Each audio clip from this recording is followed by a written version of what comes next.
அருமையானவர்களே, இந்த நாளிலும் ஆண்டுடைய வார்த்தை நான் இடத்திலே கொண்டு வருகிறேன். 1 சாமுவேல் 1:17-18 பாருங்களேன். அதற்கு ஏலி, சமாதானத்துடனே போ, நீ இஸ்ரவேலின் தேவனிடத்தில் கேட்ட உன் விண்ணப்பத்தின்படி அவர் உனக்கு கட்டளையிடுவாராக என்றான்.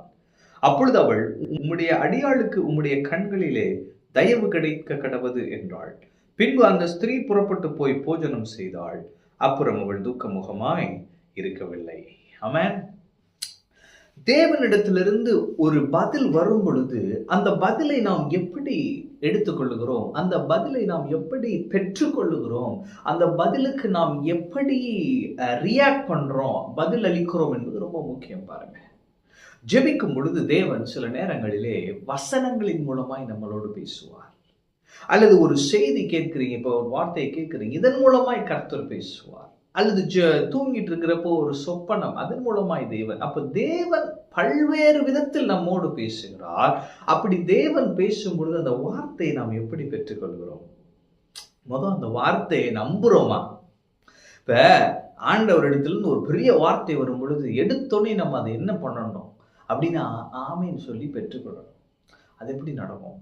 இது ஆண்டவர்கிட்ட தான் வருதா, எனக்கும் அதுக்கும் சம்மந்தமே இல்லையே, என் ஃபீல்டே இது இல்லையே, இப்படிலாம் நம்ம சந்தேகிக்க கூடாது. பாருங்க, கர்த்தர் ஒரு வார்த்தை சொல்வாருன்னு சொன்னால் அது புரியுதோ புரியலையோ, அது நம்மளால முடியுமோ முடியாதோ, அது நமக்கு ஒர்த்தா இல்லையா, இல்ல நம்ம அதுக்கு இதெல்லாம் யோசிக்காம ஆமேன் என்று சொல்ல பழக வேண்டும். ஆமென். அப்ப இங்க பாத்தீங்கன்னா அன்னாள் தேவ பிரசன்னத்திலே தன் இருதயத்தை ஊற்றுகிறாள். மிகுந்த மனக்களேசம், அப்படியே ரொம்ப ஒடுக்கத்துல எல்லாம் அழுது தீர்க்கிறா, குழந்தை இல்லையே அப்படின்னு சொல்லிட்டு. அப்ப கர்த்தருடைய மனுஷன் என்ன சொல்றாரு பாருங்க, நீ இஸ்ரவேலின் தேவனிடத்தில் கேட்ட உன் விண்ணப்பத்தின்படி அவர் உனக்கு கட்டளையிடுவாராக. இன்னைக்கு நான் சொல்றேன், நீங்க என்ன விண்ணப்பத்தை கர்த்தருடைய பிரசன்னத்துல வைத்து அழுது கொண்டிருந்தாலும் சரி, நான் சொல்லுகிறேன், நீங்க இஸ்ரவேலின் தேவனிடத்தில் கேட்ட உங்கள் விண்ணப்பத்தின்படியே அவர் உங்களுக்கு கட்டளையிடுவாராக. ஆமென். அப்ப பரலோகத்துல இன்று ஒரு கட்டளை பிறப்பிக்கிறது. என்னன்னா, நீங்க என்ன கேட்டீங்களோ அதை உங்களுக்கு கொடுக்கும்படியாய். ஆமென். கேட்கிற எவனும் பெற்றுக்கொள்வான். எனவே இந்த கர்த்தர் உங்கள் கண்ணீரை துடைத்து நீங்கள் என்ன கேட்கிறீர்களோ அதை அவர் உங்களுக்கு தருவார். இப்ப அதை எப்படி அதை நம்ம ரிசீவ் பண்ணி எப்படி நம்ம ரெஸ்பாண்ட் பண்றோன்றதை பார்ப்போம். அப்ப இந்த அம்மா என்ன பண்றாங்க பாருங்க, அது வரைக்கும் அந்த அம்மா சாப்பிடாமல் இருப்பாள், அழுது கொண்டு இருப்பாள். இந்த வார்த்தையை பட்டோன்னே பாருங்க, அந்த ஸ்திரீ புறப்பட்டு போய் போஜனம் செய்தாள். ஆமென். அடுத்து போட்டிருக்கு, அப்புறம் அவள் துக்கமுகமா இருக்கவில்லை. எனவே வார்த்தையை விசுவாசத்தோடு பெற்றுக்கொள்ள வேண்டும். அதற்கப்புறம் நம்ம என்ன செய்யக்கூடாது, துக்கமுகமா இருக்கக்கூடாது, பலனை பெற வேண்டும். போஜனம் செய்தால்னா என்ன, அவன் பலனை பெற்றாள். எப்படி பலனை பெற்றாள்? போஜனம் செய்தாள். அப்ப ஆவிக்குரிய டேர்ம்ல பார்க்கிறப்ப வார்த்தையை உட்கொள்ள வேண்டும்.